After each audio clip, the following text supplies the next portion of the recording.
So I'm giving notes on 4.2, operating with polynomials. It's always a good idea to pause the video when a problem comes about so that you can try it on your own.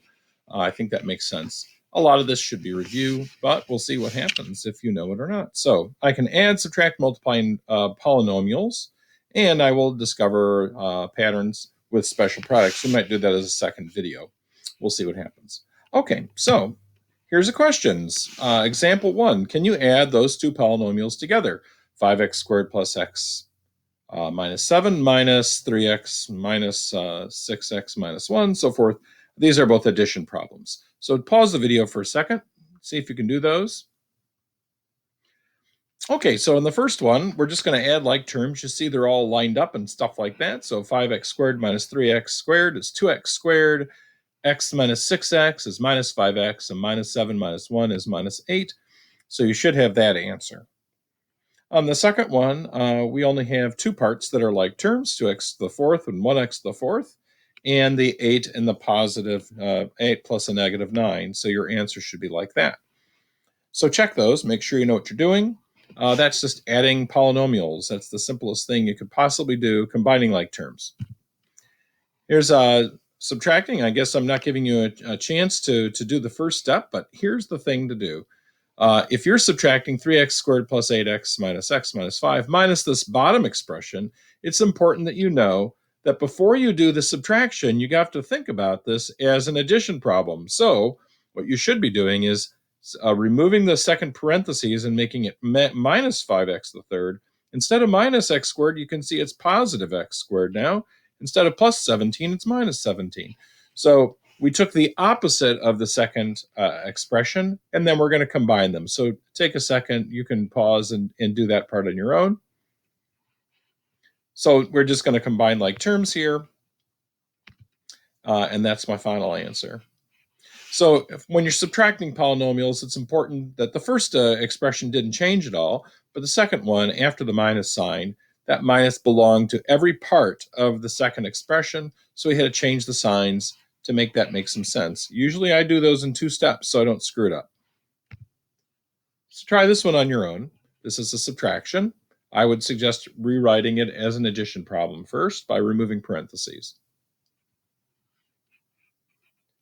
So check to make sure you removed the parentheses correctly. The first part didn't change at all, but the second became minus 3x to the fourth plus 12x to the third instead of minus, and instead of minus x, it's plus x.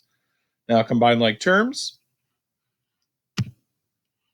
So I see I have a 9 and a 9x to the fourth and minus 3x to the fourth. That's my 6x to the fourth. I like to keep track this way. Then I look for x to the thirds. I have a negative 12 and a positive 12 x to the third. They add up to 0. Then I have just the 1x squared, so I'm going to add that. And then I look for x's. There's one at the end there. And the only thing left is the constant, minus 8. So there you go. However you did it, you should end up with that answer. So multiplying polynomials is a little bit different. You make sure that when you're multiplying, you multiply every part of the second expression, the 2x plus 1, times all parts of the first one. So you can do this vertically. I'll show it 2 different ways. So first of all, I would do 1 times negative 5 and 1 times x and 1 times 4x squared, and then multiply the 2x by everything. 2x times negative 5 is negative 10x. I'm going to put that under the x that's already there because that's a like term. 2x times x makes 2x squared, and 2x times 4x squared makes 8x to the third.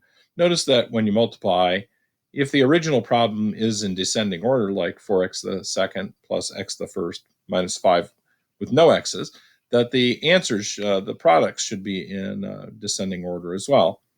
Now I can combine like terms, so I see that I've got some in the middle there. X minus 10x is negative 9x, and 4x squared and 2x squared is 6x squared. When you're adding and subtracting, of course, the exponent doesn't change. It's only the coefficient in front. How many x squareds you have changes, not that it's an x squared. You could do the same type of problem in a vertical or in a box, so you might want to try this. However you're going to do it, you might want to try it in a box. I set it up like this, a 2x3 box, and filled it in, looked for like terms, but you could do it vertically. Pause the video and try this one. So let's see, x times 5x squared is 5x to the third. If you're multiplying by an x, you're getting another power. You're getting a higher power. Going across, I have 3x times x makes 3x squared, and x times negative 1. And then the bottom row, 2 times 5x squared, 2 times 3x, and 2 times negative 1. You'll notice that the like terms along the diagonals, and I can write my final answer. So 10x squared and 3x squared make 13x squared, and so forth.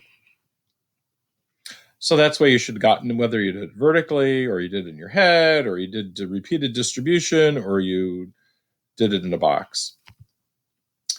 So think about this problem. We've got two multiplication problems going on here. We've got x minus 2 times x minus 1.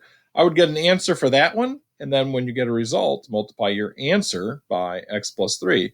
So try that as, so basically what I'm suggesting is do this part first. Go ahead and multiply that out, please.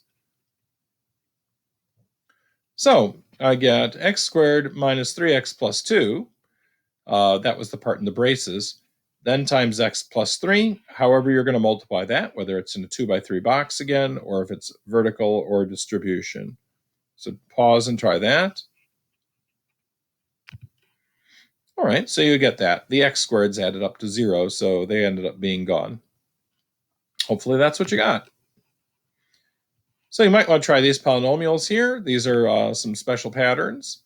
I don't know. I guess we'll try them. So if you want to check the first one, 3x minus 2 times 3x plus 2, those are called difference of squares. And the middle term added up to 0, the 6x and the minus 6x. Try the second one, 5a plus 2 quantity squared. That's 5a plus 2 times 5a plus 2. All right. And the last one, 2m minus 3 times 2m minus 3, you get an answer for that. And just like the last problem, the last slide, then we multiply the answer by 2m minus 3. So that's our first step. We just squared it and multiplied the answer by 2m minus 3. We get this. All right, so that's adding, subtracting, and multiplying.